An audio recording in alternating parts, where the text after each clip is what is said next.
Hello, my name is Deborah Kurata, and I'd like to welcome you to my course, Object-Oriented Programming Fundamentals in C#.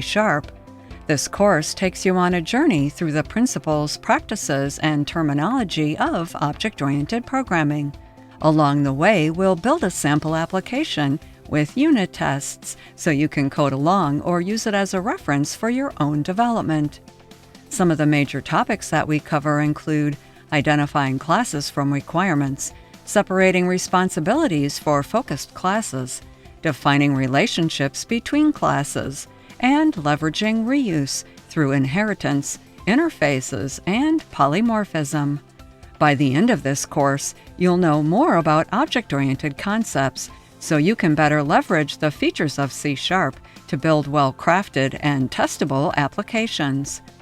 Before beginning this course, you should be familiar with basic C# syntax and have some experience with Visual Studio.